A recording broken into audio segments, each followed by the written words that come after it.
You went to your first NFL game. I went to the Duke's Mayo Bowl on Friday night, right after we recorded episode 1 of this podcast. And man, first of all, it was the coldest I think I've ever been as an adult. It was brutally freezing cold, and I'm a Florida boy, so this is my first year in Charlotte, and dealing with it, the feels like temperature was 21, and I don't know. If you're from the north, you're like, okay, that's just a normal winter temperature. For me, absolutely not. It was brutal. Like we had to stop on the way. We left at halftime. We had to stop at the way back just to like stop shaking, go inside of a bar, and just huddle up with just strangers. But I actually like the Duke's Mayo Bowl. I liked it a lot, and it has nothing to do with Virginia Tech, and it has nothing to do with Minnesota. I just liked, similar to what you were saying about where else can you just be in the stands, surrounded by people wearing jerseys and just scream, "Bring that bottle of mayonnaise out here now!" It was just so bizarre because the bowl, it's like no one even really cares. Like even the Virginia Tech fans that were there, it was mostly Virginia Tech fans. They don't care. They're there to, watch the team, drink cocktails. And I'm like, bring the mayonnaise out.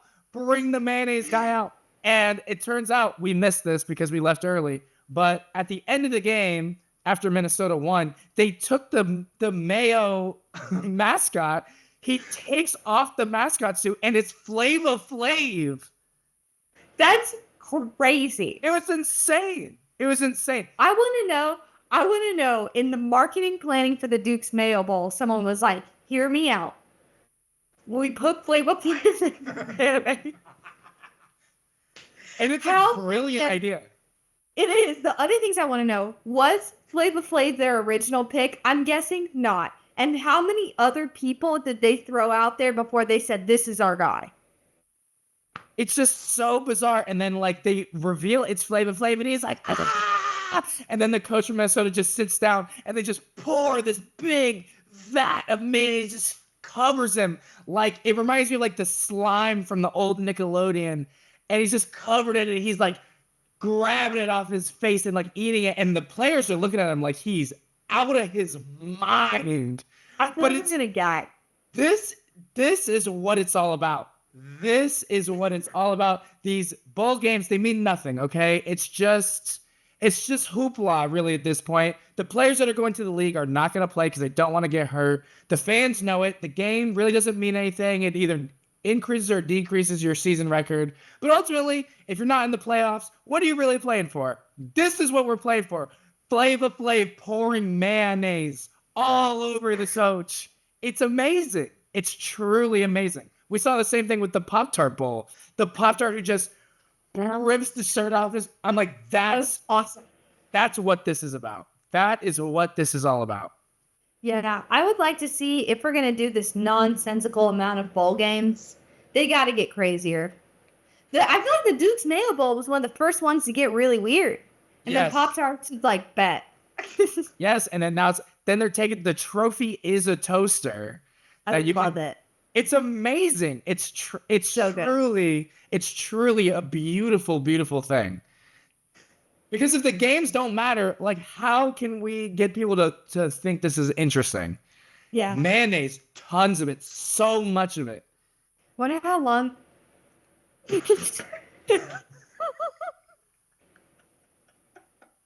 I started to think about this question.